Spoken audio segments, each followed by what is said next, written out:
I'm Lynn Serrano, and today we're going to live, love, laugh, and let go out loud. And I am super, super excited because I have a new bestie. She just happens to be an actress, and she's just such a beautiful woman, and she's Latino too. So her name is Katharine Franco, and I'm going to have a little intro video, and then she'll be right back with me. So stay tuned.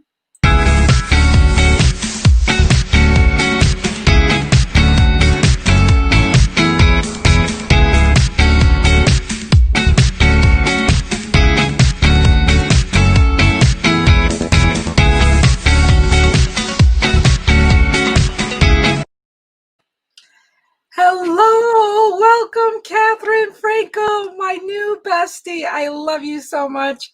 Welcome to my show. I am honored, flattered, and blessed to have gotten to spend time with you this past week and get to know you even better. And I love everything about you. So before I go into my love fest about you, how about if you just introduce yourself a little bit, and then we're just going to carry on from there. Sounds great. Good morning, Lynn. Good morning, everybody. I am Katharine Franco. I'm an actor, and I am here to live, love, and laugh out loud. Not internally, but out loud for all of you to feel. Lynn, thank you so much for having me on your show. I feel like we totally connected from the very beginning, and I'm just excited to hang out with you, girlfriends. I know, I'm so excited too. Gosh, we're all in for a treat. So you ready just to dig in and let's just see where everything takes us? Yeah. And it's only 50 minutes, so there's a lot to go on here. So let's just start out with, how did you get involved in acting? Okay, so it's actually quite a long journey. I feel like I do have a family that You know what? inspired me. You know what? How about this might be a spot for me to take you down memory lane real quick. How about that? And then we'll take it from there. Go for you it. Ready? Grab your friends, find your enemies and make amends, and we'll meet in the middle. Take the pride and set it aside. My hands will build you a shield, and we'll solve the riddle. And we'll remember these times, we'll remember these times. Oh, oh, oh, oh. And we'll remember these times, we'll remember these times. I just felt I had to put that in there from the time you were little till now. And that might help explain how you got involved with acting. Does that help you a little bit? It helps me so much. I feel like I want to cry. Oh, well, people, live, love, laugh, and let go out loud, baby girl. This is your place. I'm letting go. I think just seeing those images of people I love and people who care about me, I feel like anytime that you have something in your heart and your soul, you have people who help you along the way.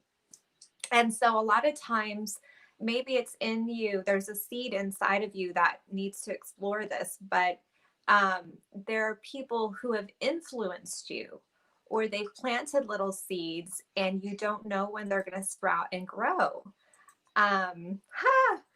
So some of the pictures you saw in that little montage, and thanks so much for putting that together, Lynn. I knew I would put it in the show somewheres, but when you said, well, that's a long history, I'm like, I think this is the time to put that in there.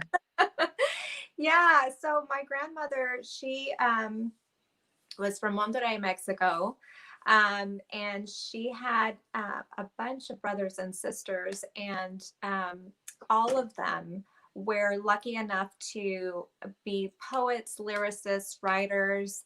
Some played the piano. She was a pianist, and they started really early. So that's my grandmother, and my great grandmother, her name is Pomposa Toscano, and that's the Italian side. And she was schooled in music. So I'm just giving you a little bit of that and kind of leading you onto this trail of how I got here today. My grandmother, she started learning very early in age, and she started bringing in money for the family at the age of 12 with her music. Wow. And eventually, she and some of the family, they moved to Los Angeles in the 40s. And she quickly found a job at the $1 Million Theater. I've never heard of the $1 Million Theater. This is something that I found out much later in life. But if you look at the movie Blade Runner, there's a broken down theater, and it's the $1 Million Theater. Wow. But it's the same architect as the Chinese Theater in Hollywood. Yep. Another theater in Hollywood. And she played in the 40s, and some of those pictures in that montage, she was the musical director, woman, Latina musical director. That's crazy. Women didn't buy their own homes typically in those days. It's hard even now. And for her to do it with her music is pretty groundbreaking, I think. Absolutely. Yeah. So she really took it to a whole other level and played with international stars. And Libertad Lamarque, they were friends, which was Perón. I believe it was Perón's wife before Evita.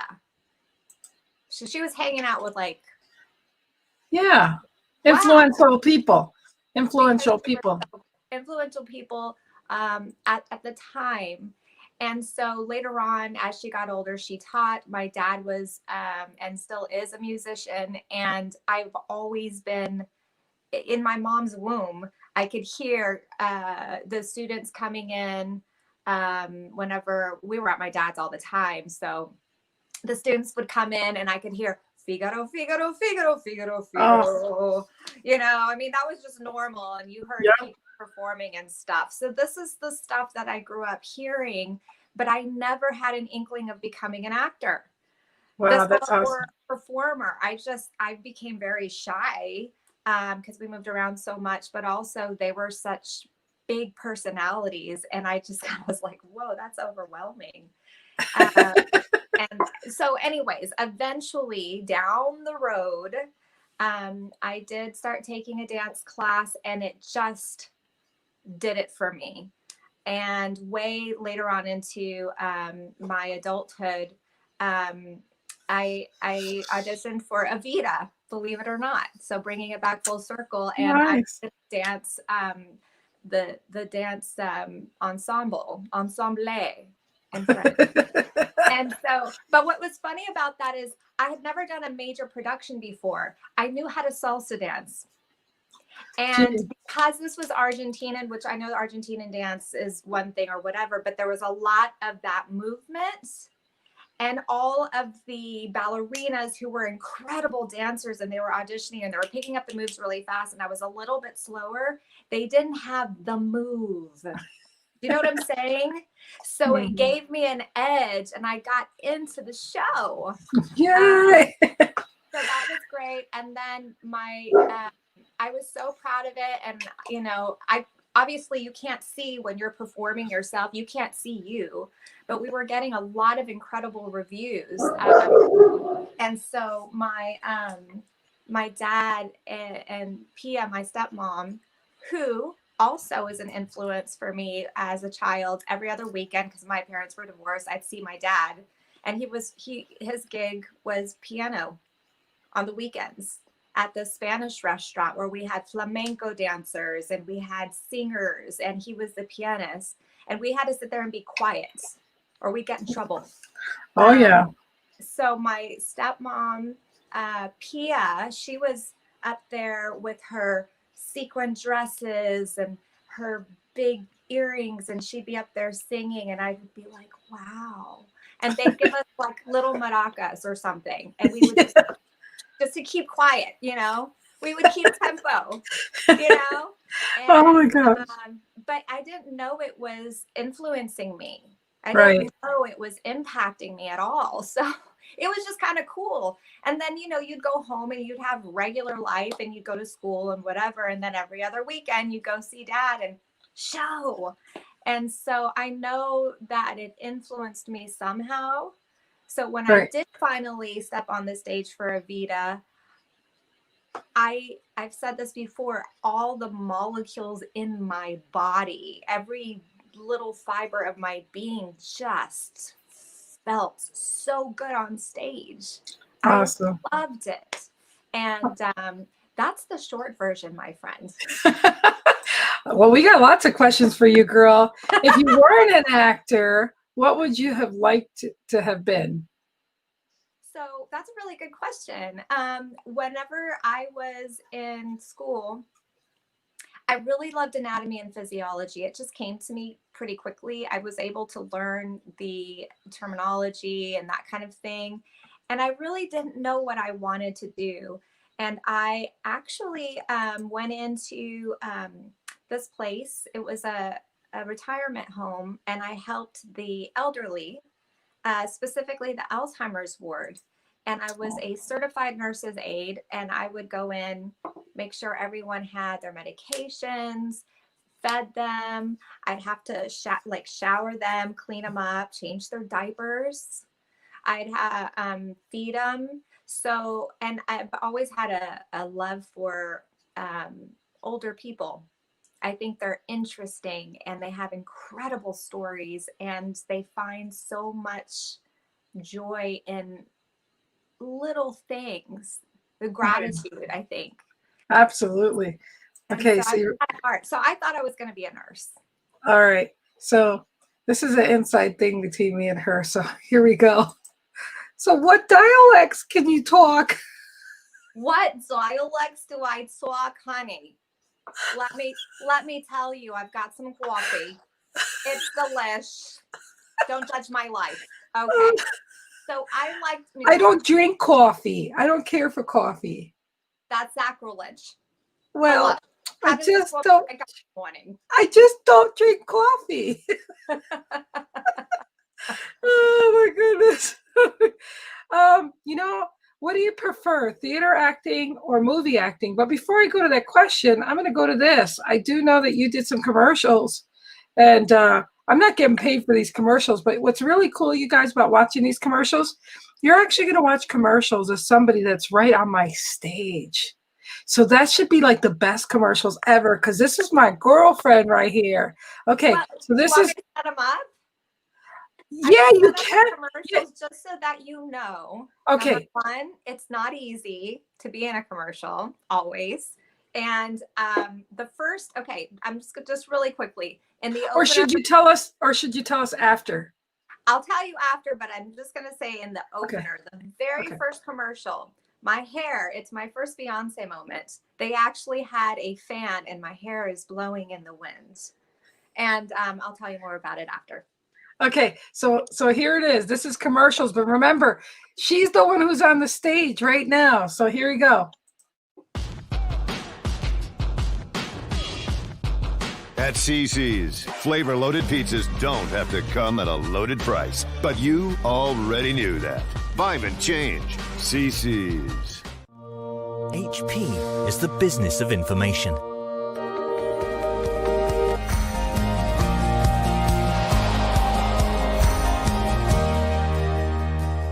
Stronger connections, real business value, every moment of every day. What are you doing? Banking. Banking. Yes, banking. Big day at my design studio. I need to deposit these checks in my Broadway bank account, pay bills, pick up the kids, and, well, not all of us have time to go to the bank, shake hands. Yeah, but that is what banking at Broadway Bank is all about. Suppose now you're going to go post a selfie on InstaFace. Whether you're high tech or high touch, Broadway Bank, 75 years of good. At Mutual of Omaha, listening is the most important part of our job. To learn what matters to you, so we can recommend the kind of insurance that makes sense for your family. Goodbye, honey. Miss you, Mom. I'm not gonna cry. Woo! Ooh. What's first? That. We buy. Mom! Introducing 5 Miles mobile app, the easiest way to sell what you got.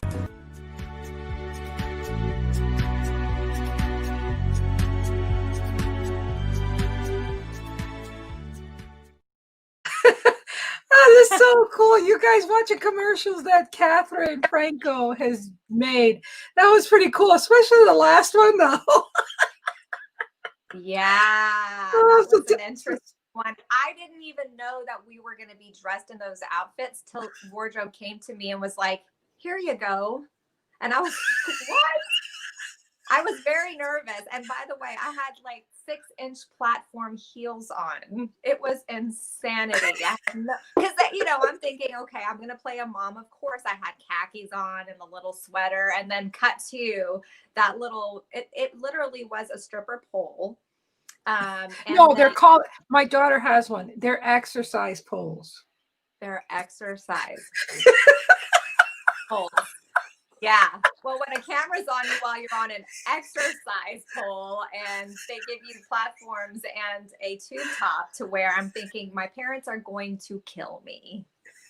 They're going to be like, that's not my daughter. She looks like my daughter, but that's not my daughter. Oh my gosh. I was going to ask you real quick. This is off the cuff here. And so was there any money in commercials though? I mean, do they pay okay? Or do you get like royalties for those I know they said they're hard to do, but are they worth doing? They're absolutely worth doing. And when I say they're hard to do, they're not hard necessarily in terms of, I think I just mean, for example, the Broadway Bank commercial that I did. That was one of the more challenging commercials for me because you have a 20-second spot, right?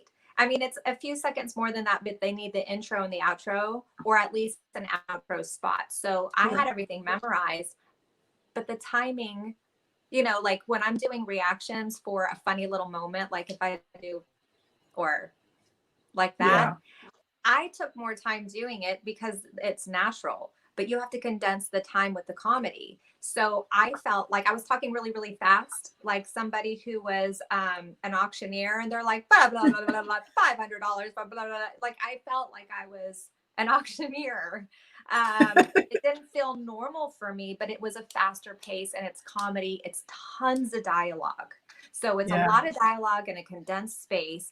Plus, one thing that we don't realize is that when we're showing a device, and actually, I don't know if you realize the Hewlett Packard, I had a device in the Broadway Bank commercial. I had a phone.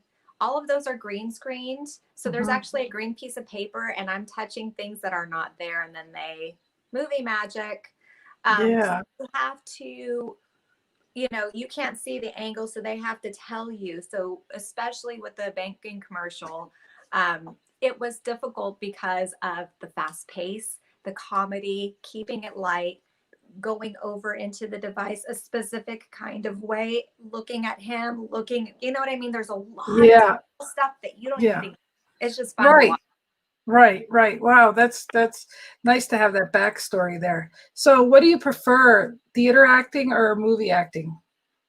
It's kind of like choosing between your children in a way. And I say that because you might love both of them, but you love them different. You always hear that from parents. I don't have children myself. That's what they say. We all know there's favorites, but I think for me, it's a different kind of high. For example, when you're on stage, you feel the audience. So there's an electricity. Energy. It gives you so much energy. And I will say a musical for me versus a play, because I love dance and movement, musicals are really fabulous for me. And so I really kind of love that. I think what's great about a film is I enjoy preparation. So that kind of goes hand in hand with a play where you are prepping in advance. You get to rehearse with other people, but you can't for a movie. So I think it's just a different animal. They did their homework, you do your homework, but you have no idea what they're bringing in. So you're discovering in the moment. I loved the theater. I did the drama and I did the musicals and, back production. But and you could rehearse 20 billion times.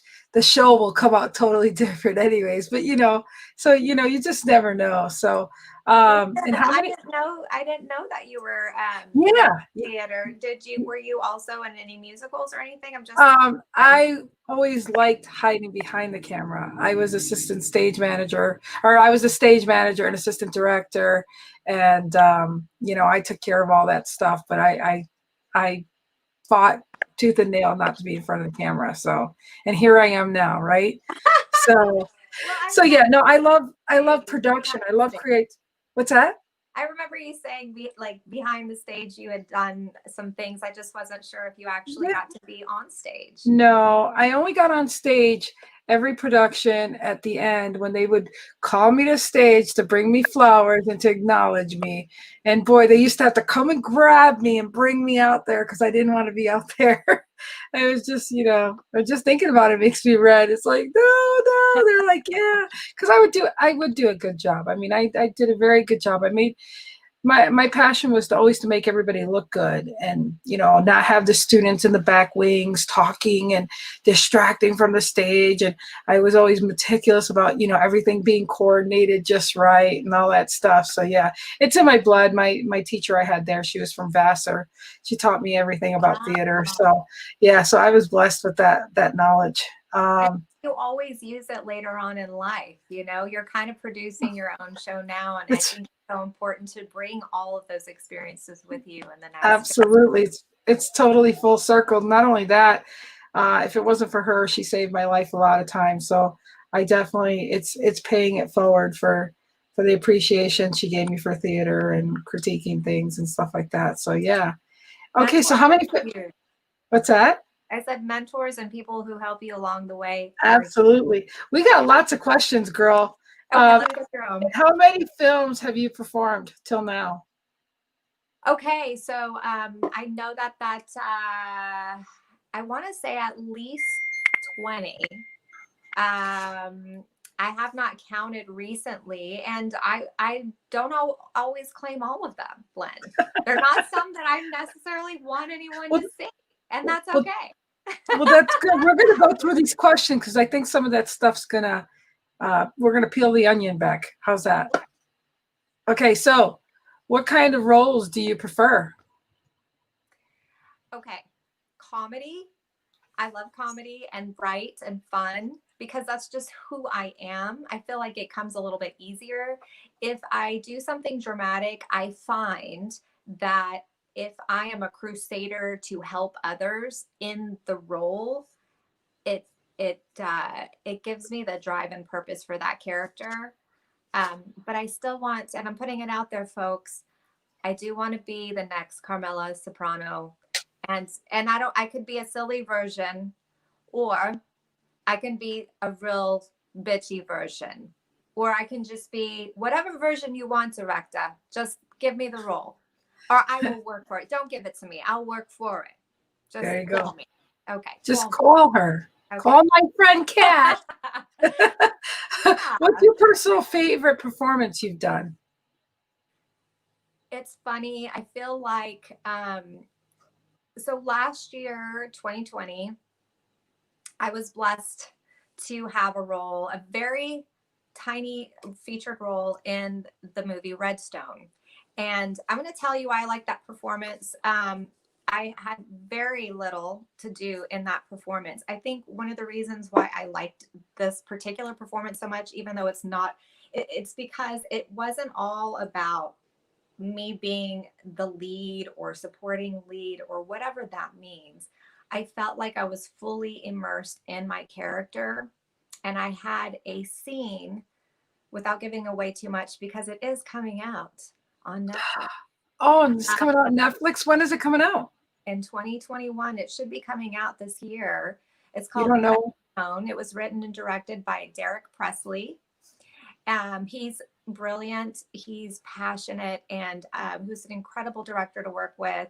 Austin Williams is somebody who produces Alpha Whiskey Productions. He does a lot of fantastic films, and I've been blessed to work with them on two, but this one was one I could come out in.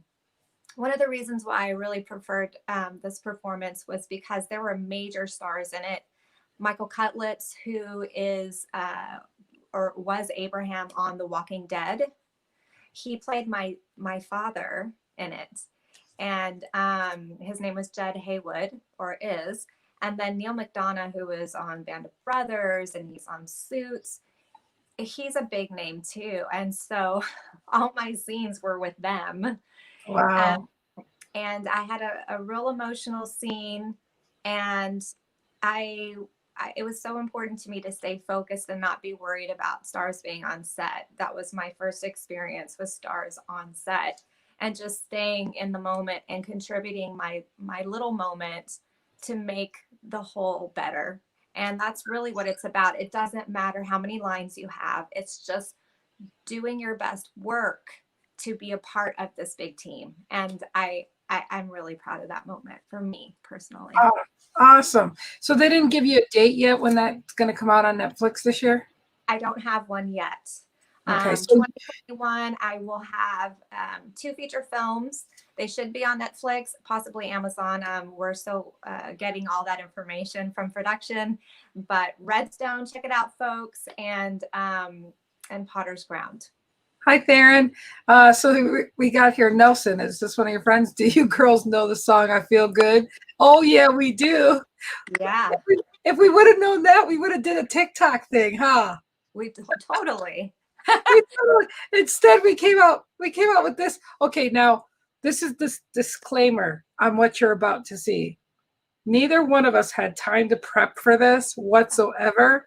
I literally did this while she watched me before we went on stage. Okay, so this is as impromptu as you get. Okay, here we go.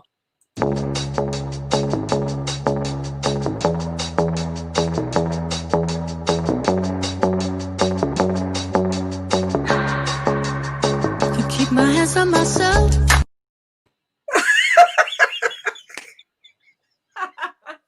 Hey guys, you know what? I was a TikTok virgin, and that was my very first TikTok video. So thank you for your patience.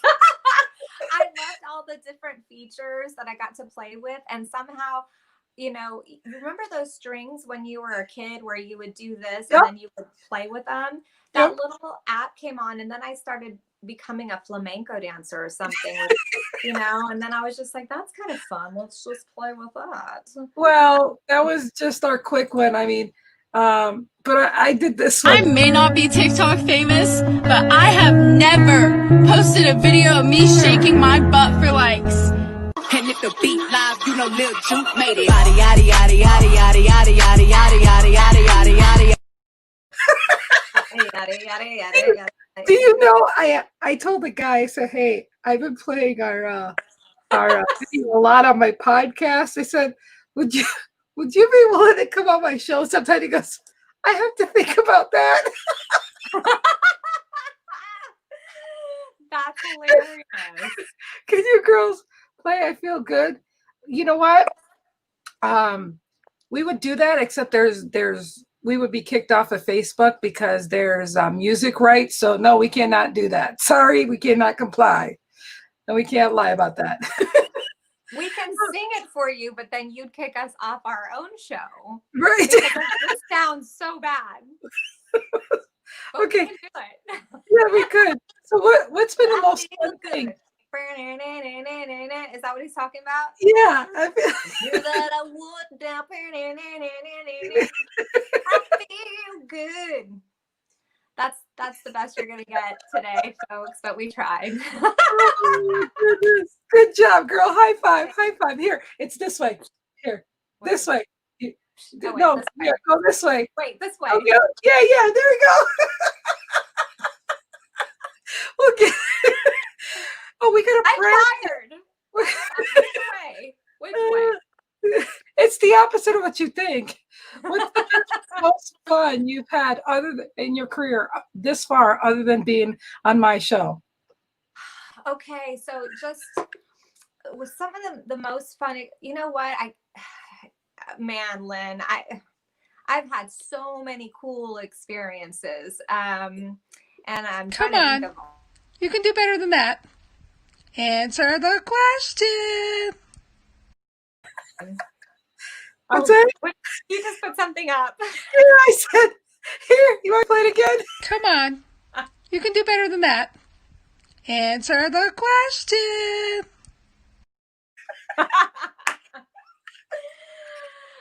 Oh, you know what? We'll skip that. We'll skip that right now because I feel like this is what's happening to you right now. So have you ever gotten yourself in a pickle? What kind of pickle would you say you got yourself into? That you learn learned the most valuable lesson ever. Ever. Yeah, I think that's a hard one for me just because there's been so many incredible experiences. So many good ones. Let's get back to that one. Oh, you want to? No, you got to do the pickle thing right now. Oh, I have to do the pickle thing? How do oh, okay. So have I ever been in a pickle? Oh my gosh, I have been in pickles. Okay, so tell. It's very sour. No, come on, do share. Okay, pickles. So one time I did a show at the Barnsdale Theater in Hollywood, and it was called Everything Goes. And I was living in Texas, and everybody was in LA rehearsing. So they would send me tapes, and then I would practice I would just practice that way. Or they'd send me like a soundbite or whatever, and I would learn certain things.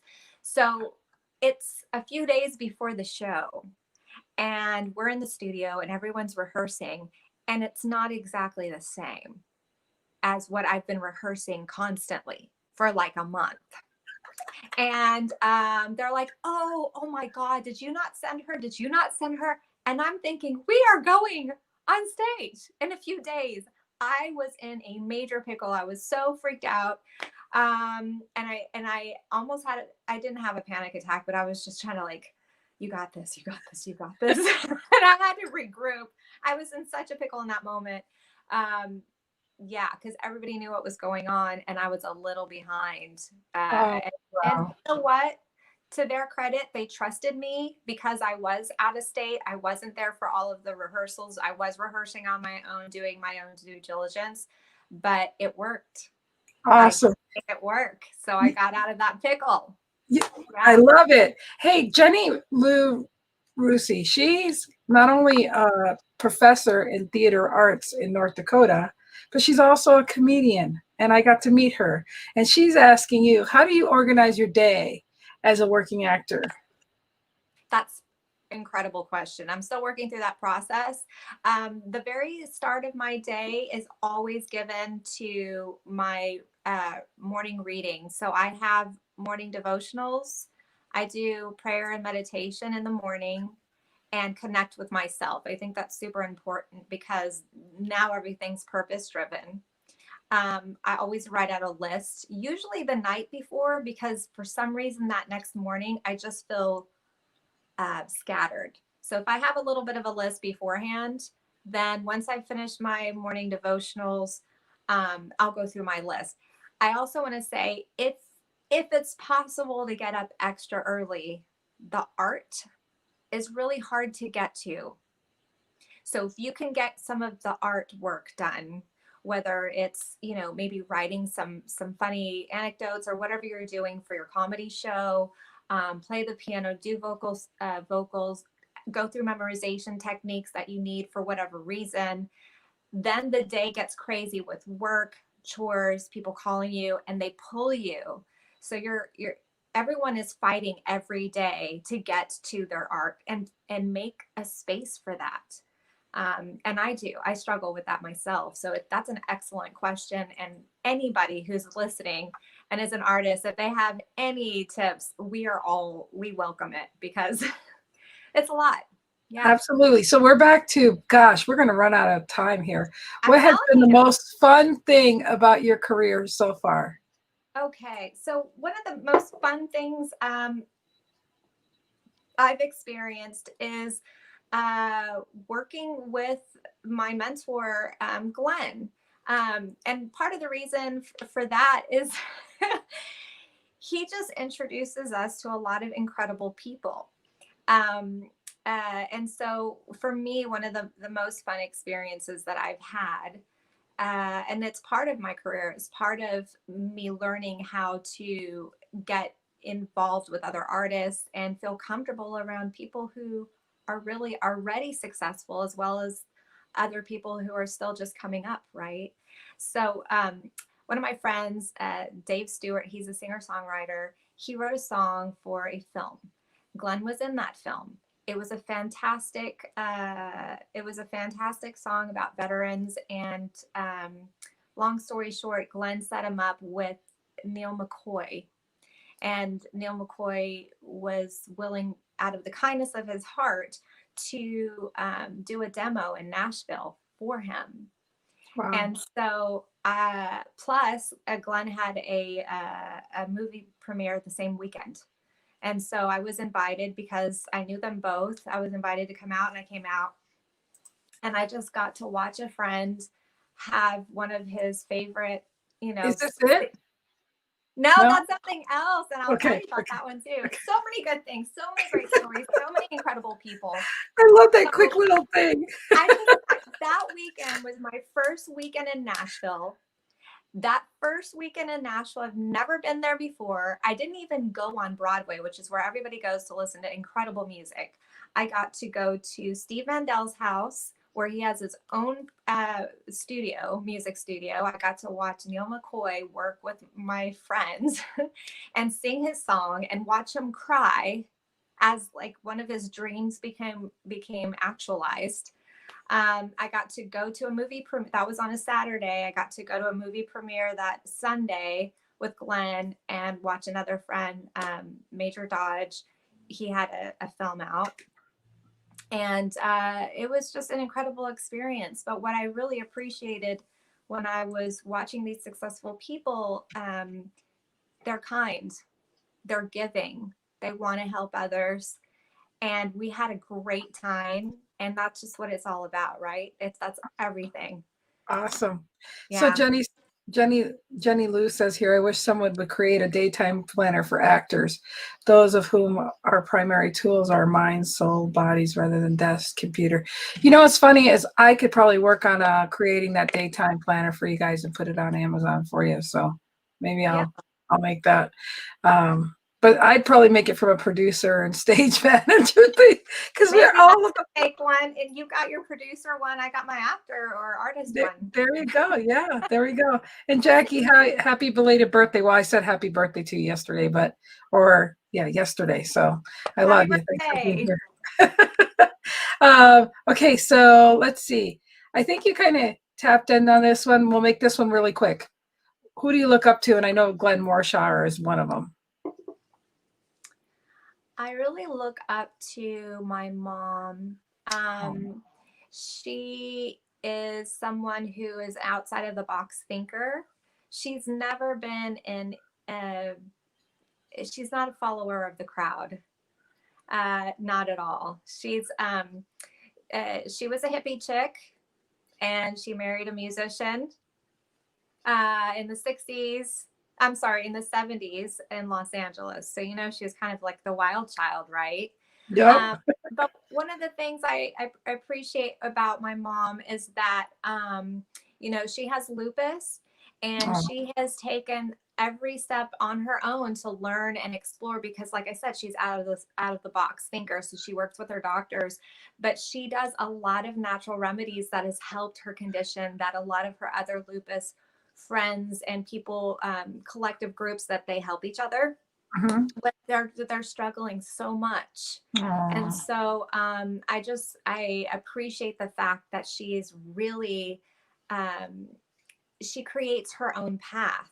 That's awesome. And she doesn't poo-poo. I said poo-poo. She doesn't poo-poo doctors, but she's very innovative. She writes journals. She does workouts. When they say just rest and just sit there, she's like, no, I'm going to do yoga, or I'm going to work out. It's actually counterintuitive. But she makes things work.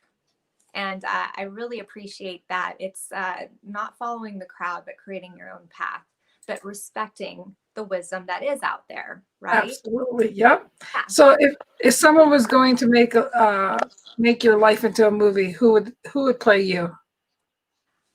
I'm trying to think of someone who would play me. They always choose, whenever you think of that, you think of who is younger than you, who would play you later. Right?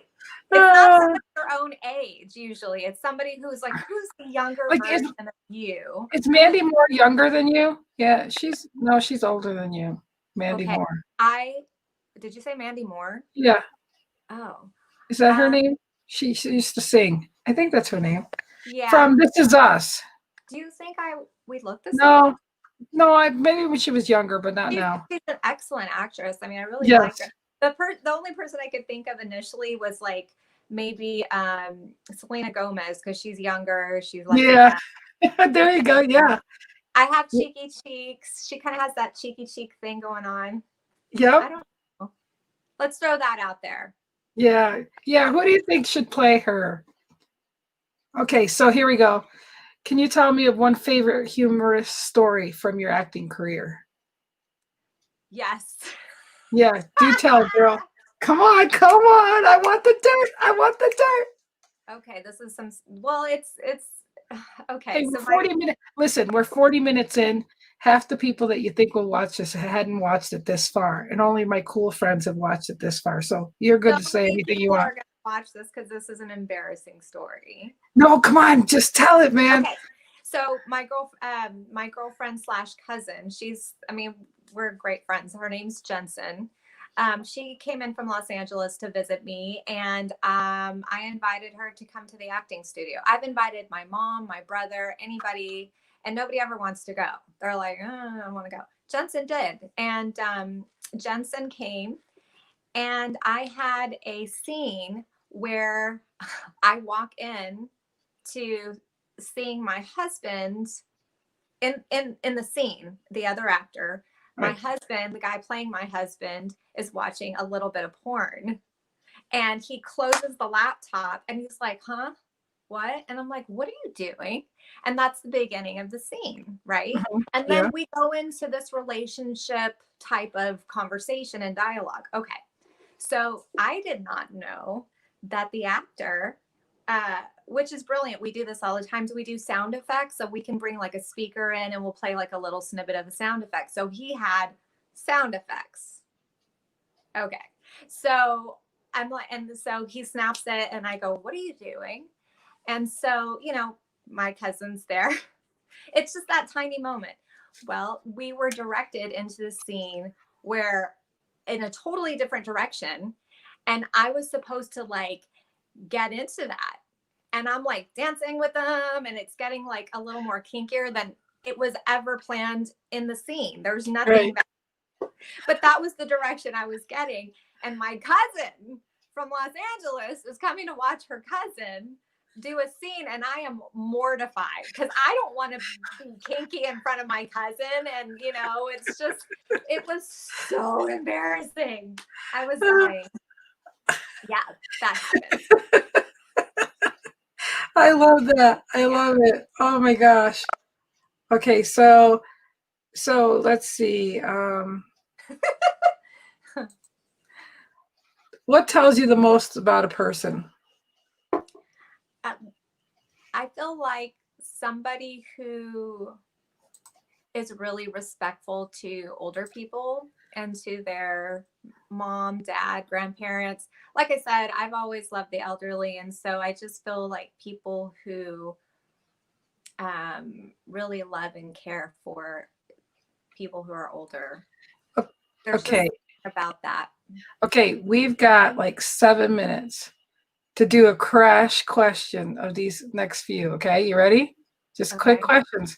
Okay, what meaning does living your best life have to do with you personally?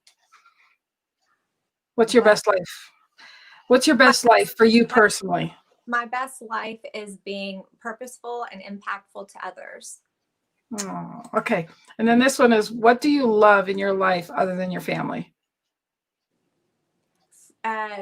Freedom to be myself. I love it. And what makes you laugh other than me?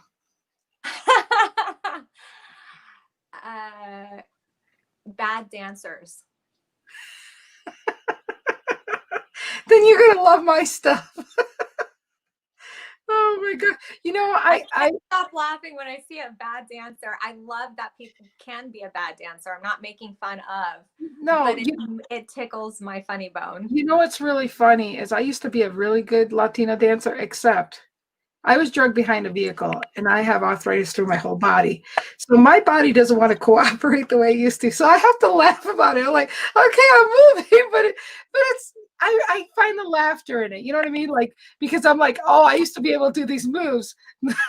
I've got arthritis now. They're not as great, but I have to laugh at it, going, this is where I'm at and I'm still going to do it, So yeah. So anyways, I know you've met a few celebrities, but I figured this might be, if you had a little quick celebrity story you want to tell, we can go ahead and tell one. Okay. Let's see. Oh my goodness. Okay. I love it already. Dankeschön, darling, Dankeschön. Why is he not coming to me? So Bennett? Mr. Las Vegas, huh? Oh, Newton. Wayne Newton? Wayne Newton. So I went to a charity dinner, and Wayne Newton was playing. He was up there, and he has like the hair, right? Like it's all just Wayne Newtoned out.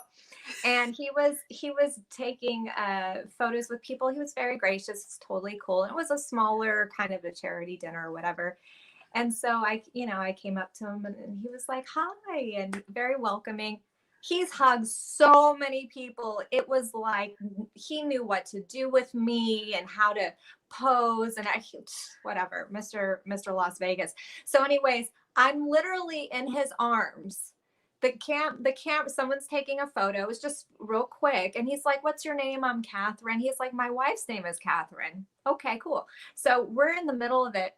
And this old lady, she like gets right between us and the camera and just starts talking and intercepting the conversation. He and I lock eyes. We look at each other and we're like, and he's like, and I was like, it's totally cool. So I moved back. This woman's daughter, it's like, Mom, he was in the middle of a photograph. She didn't care. She was like, whoa, me and Wayne Newton. And so it was just really funny. We all kind of giggled. And then she kind of took the time with him for a while. The daughter was mortified. Oh my gosh. Yeah, that was just, I think it's kind of a funny moment. And then he was very gracious. Like, yeah, that's happened probably a zillion times to him. But oh my gosh, that's too funny. Okay. I met him, Neil McCoy. Neil McCoy went overseas and he met they met each other for helping the troops overseas and doing different kinds of shows for them. Awesome. So let's close back up with what will be your latest film, the name again, so that people can find it on Netflix and Amazon. And go ahead. So one of them is called Potter's Ground. I play Dolorosa, and it's my first role as a Mexican woman, and she's a crusader and kind of a badass. It was so fun playing her. And then the other one is called Redstone, and that should be out too in 2021.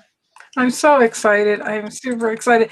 There was not enough time for us to be as goofy, silly as we need to. And this is like, you guys have not seen The Last of Us. We have some stuff on our sleeve, don't we, Katharina? We do, Lynn Serrano. I love you, chica.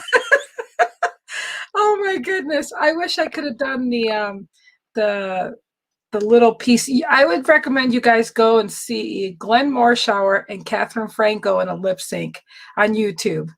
That is so. Let's Get It Started. Yeah. Oh and my Jose gosh.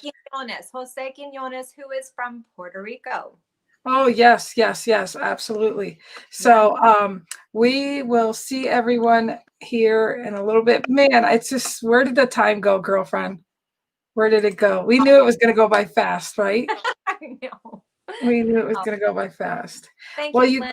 You're so awesome. I just had so much fun with you. Oh, girl, this is just the beginning, not the end. And I am so grateful to have you here. I'm gonna leave with the little intro we did. You stay right there. Don't go nowhere. Thanks everybody for being here.